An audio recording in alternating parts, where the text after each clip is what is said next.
नमस्कार दोस्तों।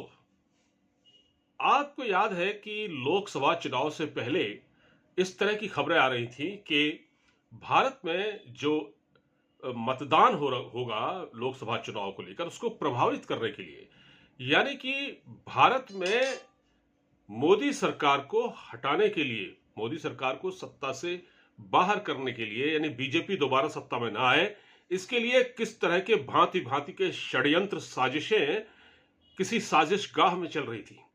अब वो साजिशगाह कहां पर थी? वो साजिशगाह अमेरिका में थी। और अमेरिका में उस वक्त सत्ता में कौन थे? जो बाइडेन, जिनकी पार्टी डेमोक्रेटिक पार्टी जिनकी, वो थे। और वहां क्या खेल चल रहा था? वहां जॉर्ज सोरोस से लेकर, वहां हिंडनबर्ग से लेकर, बीबीसी इंडिया से लेकर, और फिर भारत में जो उनके बैठे हुए सहूलतकार हैं, जो इस देश में छिपे हुए गद्दार हैं, उन्होंने क्या क्या किया, ये अब खुलकर सामने आने लगा है कि भारतीय जनता पार्टी यानी मोदी सरकार दोबारा सत्ता में ना आ सके, इसके लिए कितनी बड़ी साजिशें रची जा रही थी, मतदान के प्रतिशत को प्रभावित करने की कोशिश की जा रही थी, और ये न किन प्रकार कुछ भी हो कि प्रधानमंत्री को सत्ता में, यानी नरेंद्र मोदी को, यानी बीजेपी को सत्ता में आने से रोकना है। 2014 में मोदी जी सत्ता में आए थे, फिर 2019 में आए, और उसके बाद अब एक बार फिर आ गए। हालांकि इस बार बहुमत कम मिला। ये साजिशों का ही नतीजा है, जिसकी वजह से भारतीय जनता पार्टी यहां मात खा गई। कुछ अंदरूनी मसले भी थे इसमें, पार्टी से जुड़ा हुआ या जो भी कहें वो था, लेकिन असली जो साजिश रची गई, असली जो षड्यंत्र और इसका जो खाका खींचा गया, वो अमेरिका में खींचा गया। और उसके पीछे कौन था? जो बाइडेन, उनकी सरकार, CIA और जॉर्ज सोरोस जैसे जो लोग वहां पर बैठे हुए हैं, वो सब ये काम कर रहे थे। आपको पता है कि जॉर्ज सोरोस ने तो खुलेआम कहा था कि मैंने प्रधानमंत्री मोदी को सत्ता से हटाने के लिए करोड़ों डॉलर दिए हैं, और ये बात अब सब सच साबित हो रही है। अब मैं बताऊंगा आपको कि ये सच कहां से साबित हुई, कैसे मैं ये कह रहा हूं, इसको जानना जरूरी है। उससे पहले मेरा आपसे अनुरोध है कि अगर आप मेरे चैनल पर नए हैं तो मेहरबानी करके कृपया इस चैनल को लाइक करें, इस वीडियो को लाइक करें, चैनल को सब्सक्राइब करना मत भूलें, और एक बेल आइकन होता है उसको जरूर दबा दें, घंटी होती है उसे दबा दें, जिससे आपको वीडियो अपलोड होने के बाद नोटिफिकेशन मिलते रहेंगे। और हाँ दोस्तों, एक बात और अगर आपको मेरा चैनल TP एक्सप्रेस न्यूज नहीं मिल रहा है तो यूट्यूब पर जाकर इसको सर्च करें, आपको मेरे सारे वीडियो मिल जाएंगे। तो बात के अपने इस सिलसिले को बेबाक तौर पर आगे बढ़ाता हूं बिना रुके हुए। तो जैसा कि मैंने आपको कहा कि भारत में इस बार 2024 की जो लोकसभा चुनाव की प्रक्रिया को उसको प्रभावित करने के लिए, और बीजेपी का जो विजय रथ उसको रोकने के लिए क्या क्या षड्यंत्र रचे गए, ये खुलासा किसने किया है? अब आप जानना चाहेंगे ये खुलासा किसने किया है। तो मेरे सामने एक अखबार खुला हुआ है, उसका हेडिंग है, भारत में PM को सत्ता से हटाने की साजिश थी। कितनी खतरनाक साजिश थी ये? भारत में PM को सत्ता से हटाने की साजिश थी, कितनी खतरनाक, और इसका खुलासा किसने किया है? कोई अरे गहरे व्यक्ति ने नहीं किया है, ये अमेरिका के ही प्रेसिडेंट डोनाल्ड ट्रंप ने किया है। अब आप चौंकेंगे, डोनाल्ड ट्रंप ने ऐसा क्या कह दिया? और डोनाल्ड ट्रंप ने जो कहा है वो गलत बिल्कुल नहीं कहा है, वो बिल्कुल सही है। और इस खबर के सामने आने के बाद जो एक भारत में छिपे हुए जो टूल किट गैंग है, उसके मुंह में घिग्गी बन गई है, वो बोल नहीं पा रहा है। और अब उसके जो समर्थक, जो अखबार हैं इंडियन एक्सप्रेस टाइप, वो उस पर लीपापोती करने में जुट गए हैं। दोस्तों, डोनाल्ड ट्रंप ने क्या कहा, मैं अब आपको जरा पढ़ के भी सुना देता हूं। प्रधानमंत्री नरेंद्र मोदी को सत्ता से हटाने के लिए अमेरिका के पूर्व राष्ट्रपति बाइडेन की साजिश कितनी खतरनाक थी, इसे लेकर डोनाल्ड ट्रंप ने एक बड़ा खुलासा किया है। अमेरिकी राष्ट्रपति ने एक खुलासा किया है जिसको जानकर आप हैरान होंगे। उन्होंने कहा है कि भारत में मतदान का प्रतिशत बढ़ाने के लिए दी जाने वाली 2.1 करोड़ डॉलर की सहायता राशि एक रिश्वत योजना थी। समझ गए आप? यानी 2.1 करोड़ की जो सहायता राशि दी जा रही थी, यानी US एड, वो एक रिश्वत योजना थी। ट्रंप ने गुरुवार को वॉशिंगटन में रिपब्लिकन गवर्नर्स एसोसिएशन की बैठक को संबोधित करते हुए ये बातें कही। अब ये कोई हम जैसा आदमी कहता या कोई इस देश का कोई तो ही नहीं माना जाता, लेकिन ट्रंप ने कहा, क्योंकि उनके देश में ये साजिश चल रही थी। तो अभी प्रधानमंत्री मोदी अमेरिका होकर आए हैं, उसमें बहुत सारी बातें हुई हैं और अब तो अमेरिका के एफबीआई के डायरेक्टर तक भारतवंशी हैं। काश पटेल, बहुत सारे लोगों को उन्होंने बिठाया है, जैसे तुलसी गाबार्ड वगैरह भी है, उनको भी बिठाया गया है बड़े पदों पर। अमेरिका की जो सत्ता प्रतिष्ठान है उसमें भारतीयों, जो भारतवंशियों की इस समय एक बड़ी तादाद है और खासकर इस सरकार में तो है ही है। तो ट्रंप के इस बयान ने दोस्तों दुनिया भर में हलचल पैदा कर दी है। अब कोई ये नहीं कह सकता, भारत का जो इकोसिस्टम है, भारत में जो बैठे हुए लोग हैं, जो लगातार भारत की छवि को खराब करने की कोशिश कर रहे हैं। आपको याद होगा कि हिंडनबर्ग ने किस प्रकार साजिशें रची थी अडानी को घेरने के लिए। अब देखिए हिंडनबर्ग जो कंपनी थी उसका टिया पांचा हो गया। हिंडनबर्ग क्या थी? हिंडनबर्ग एक सीआईए का फ्रंटल ऑर्गेनाइजेशन था।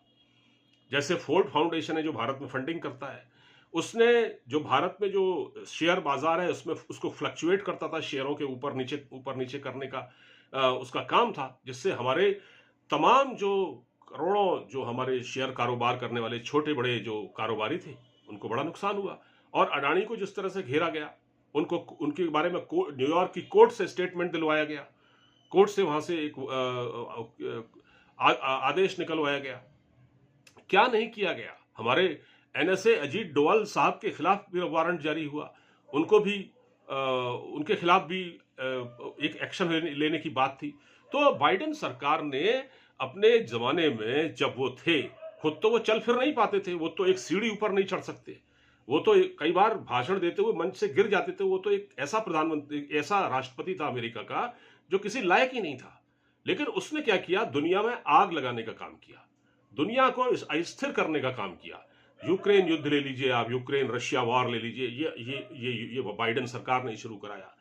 मिडिल ईस्ट में जो संघर्ष है वो उन्हीं ने शुरू कराया, उन्हीं ने आग लगाई, ईरान को उन्हीं ने सुलगाया, बहुत सारा उन्होंने काम किया। और वो भारत में भी और बांग्लादेश में भी। बांग्लादेश में जो हुआ, आपको याद है बांग्लादेश में जिस प्रकार से तख्ता पलटा गया शेख हसीना की चलती फिरती अच्छी खासी माफ कीजिए एक डेमोक्रेटिक सरकार का, उसको तख्ता पलट के उसको भारत आना पड़ा और उनकी जगह एक अपने प्यादे को, वहां सीआईए ने अपने एक प्यादे को बैठा दिया। तो बाइडेन ने अपने कार्यकाल में क्या नहीं किया? बहुत कुछ किया जिससे भारत को बहुत दिक्कत हुई, लेकिन वो सरकार चली गई, ये गनीमत है। और बीबीसी जैसे जो ऑर्गेनाइजेशन है जो भारत में रह के, बीबीसी लंदन नहीं है, वो बीबीसी इंडिया है, उसने किस प्रकार की डॉक्यूमेंट्री चलाई थी भारत के बारे में, कश्मीर को लेकर बहुत क्या नहीं कहा गया। तो ये जो पूरा एक प्लान चल रहा था, पूरा विदेश में नहीं, अमेरिका में जो षड्यंत्र चल रहा था, उसका पर्दाफाश किया है डोनाल्ड ट्रंप ने। डोनाल्ड ट्रंप तो बेबाक आदमी है। उन्होंने कहा है कि ट्रंप इससे पहले भी ये साफ कह चुके हैं कि पूर्ववर्ती अमेरिकी सरकार यानी बाइडेन सरकार यूएस एड के नाम पर भारत की मौजूदा सरकार को हटाने की साजिशें रचती रही। फिलहाल अमेरिका ने भारत में वोटर टर्नआउट के नाम पर दी जाने वाली, अब जो बाइडेन के बाद अब डोनाल्ड ट्रंप जब से सत्ता में आए तो उन्होंने जो ये सहायता दी जाती है भारत में वोटर टर्नआउट को प्रभावित करने के लिए जो पैसा आता था यूएस एड के नाम पर, उस सहायता राशि जिस योजना के तहत आता था उसको बंद कर दिया गया है, तत्काल बंद कर दिया गया है। और अमेरिका की ओर से रद्द की गई इस वित्तीय सहायता को लेकर डोनाल्ड ट्रंप लगातार बाइडेन जो पहले सत्ता में थे उन पर लगातार हमलावर है। बाइडेन ने एक मुश्किल पैदा नहीं की, जाते जाते वो जहर बो गया।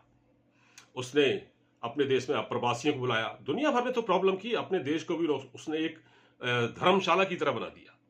आइए और हमारे वहां रहिए, आप भले ही आपके पास कागज है नहीं, आप गैर कानूनी तरीके से आए, मेक्सिको की दीवार फांद के आए, आप कनाडा से भाग कर आए, कहीं से आए, आप भले ही ड्रग पेडलर्स हो, आप तस्कर हो, हैं, आप क्रिमिनल हो, आप जेहादी हो, आप हमारे वहां रहिए, आइए। तो उसने तो अपने देश के काफी बड़ा नुकसान किया। लेकिन भारत क्योंकि इकोनॉमिकली बहुत तेजी से ग्रो कर रहा है इस समय, तो अमेरिका उसको देख नहीं पाया। भारत, प्रधानमंत्री कहते थे 5वीं बड़ी अर्थव्यवस्था होगी हमारी, हम तो इंग्लैंड से तो आगे निकल चुके हैं। और यह बात आपको और बता दूं मैं कि प्रधानमंत्री मोदी ने कई मौकों पर, बल्कि मुझे याद है पार्लियामेंट में भी कहा, मैं इस इकोसिस्टम की चूल्हे हिला दूंगा। इसी तरह से उन्होंने जो कहा कई बार कि कुछ लोग यहां पैसे लेकर हमारे देश में सरकारों को अस्थिर करने की कोशिश कर रहे हैं। उन्होंने कई इंटरव्यू में ये बातें कही हैं। और उनके जो सहूलतकार यहां बैठे हुए हैं, हमारे वहां कौन है, कौन बात करता है हमारे देश में, याद है आपको?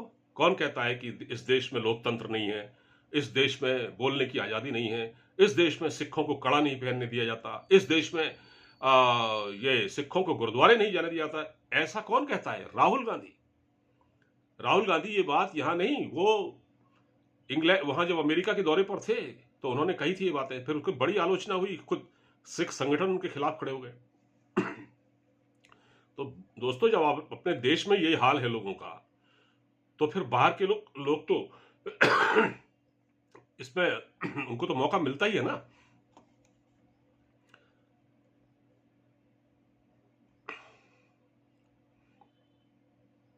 ट्रंप ने यह साफ कहा है कि भारत में किसी और को निर्वाचित कराने के लिए, प्रधानमंत्री मोदी की जगह किसी और को निर्वाचित कराने के लिए, सत्ता किसी और को मिल जाए, इसके लिए क्या किया गया? इसके लिए उन्होंने ये जो फाइनेंसिंग हो रही थी उसका सहारा लिया गया था। और ये मैं आपको बताता हूं कि उनकी जो टिप्पणी है वो एलन मस्क के नेतृत्व वाले सरकारी दक्षता विभाग DOGE द्वारा खुलासे के बाद आई है। मतलब ये क्या कहा उन्होंने कहा कि भारत में मतदान के प्रतिशत को बढ़ाने के लिए पैसे दिए गए। और बहुत कुछ उन्होंने कहा है। आपको याद होगा उन्होंने, प्रधानमंत्री मोदी ने क्या कहा था? प्रधानमंत्री मोदी ने यह कहा था, आपको याद होगा जब हमारे वहां चुनाव होने वाले थे, उससे पहले कुछ अमेरिकी डिप्लोमेट, आपको याद होगा, कुछ आंध्र प्रदेश जा रहे थे, वहां की सरकार से मिल रहे थे। कुछ आपको याद होगा कि कश्मीर गए, उमर अब्दुल्ला से उनकी मुलाकात हुई। तो ये डिप्लोमेट क्या होते हैं? ये जाकर इलेक्टोरल प्रोसेस को प्रभावित करते हैं।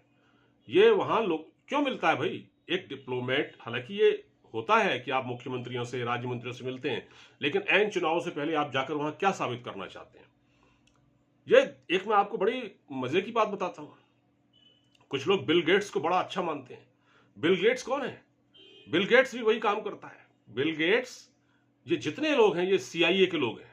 बिल गेट्स हो गया, जो भारत में जो डिप्लोमेट होते हैं अमेरिका के, जो एक एरिक गारसेटी था, आपको याद होगा, इससे पहले अब वो चला गया है, अभी यहाँ पर डिप्लोमेट, वो भारत यहाँ राजदूत था अमेरिका का, वो चला गया। वो यही काम करता था, उसको यहाँ लाया ही इसीलिए गया, उसको भारत में प्लांट इसीलिए किया गया। आपको बता दें, उससे पहले 2-3 साल तक भारत में अमेरिका का कोई राजदूत नहीं था। लेकिन जब मोदी दूसरी बार सत्ता में आए, उसके बाद ये एरिक गारसेटी की यहाँ की नियुक्ति हुई। ये न्यूयॉर्क का था, फ्लोरिडा का था या न्यूयॉर्क का कहीं का मेयर था, और इसका ट्रैक रिकॉर्ड बड़ा खराब था। लेकिन बाइडन ने जानबूझकर उसकी नियुक्ति की क्योंकि वो खुराफाती था, और उसने यहाँ आके बहुत ऐसे ऐसे लोगों से मुलाकात की। वो मणिपुर भी गया, वो आए दिन, मतलब उसकी इन्वॉल्वमेंट इतनी ज्यादा थी, लगता नहीं था, आपको लगेगा कि ये तो डिप्लोमेट है, ये तो राजनयिक है, या ये तो राजदूत है, मिल रहा है, लेकिन इनकी गतिविधियां बड़ी संदिग्ध होती हैं। यही काम अमेरिकी डिप्लोमेट ने कश्मीर में भी किया, यही आंध्र प्रदेश में भी किया। यानी उस वक्त आपको ये खबर मिली होगी कि कुछ लोग चंद्रबाबू नायडू से मिले थे वहां, और यानी मोदी जी के सत्ता हासिल करने के बाद, सत्ता में आने के बाद भी नीतीश कुमार को प्रभावित करने की कोशिश की गई, और उनसे यह कहा गया, चंद्रबाबू नायडू से, कि ये जो मोदी ने जो अलायंस बनाया, क्योंकि हमारी फिर मोदी जी ने मिलीजुली सरकार बनाई, NDA की सरकार बनी, क्योंकि पूर्ण बहुमत नहीं मिला, तो अगर ये साथ छोड़ देते हैं चंद्रबाबू नायडू वगैरह या नीतीश कुमार, तो सरकार गिर जाएगी। ये लास्ट दम तक, आखिरी दम तक की कोशिश करते रहे। बांग्लादेश के लिए फंडिंग हुई, बांग्लादेश के लिए फंडिंग हुई। अब ये कहा जा रहा है कि नहीं, जो पैसा बांग्लादेश के लिए, वो भारत के लिए नहीं दिया गया। यानी जब ट्रंप ने कहा ना कि $2.1 करोड़ की धनराशि भारत में मतदान को प्रभावित करने के लिए दी गई, तो इंडियन एक्सप्रेस खबर छाप रहा है कि नहीं, ये तो बांग्लादेश के लिए दी गई।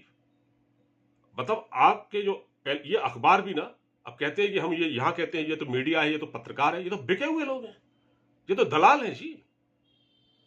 और भारत में बैठे हुए जो छुपे हुए गद्दार हैं, उनको मौका मिलता है। किस तरह से आपने देखा जब कोविड का दौर आया, किस तरह से उल्टी सीधी खबरें भारत के लिए प्रसारित की, कभी वैक्सीन पर सवाल उठाए जाते थे, वैक्सीन खराब है, कभी कहते थे यहां सिलेंडर की कमी पड़ गई है,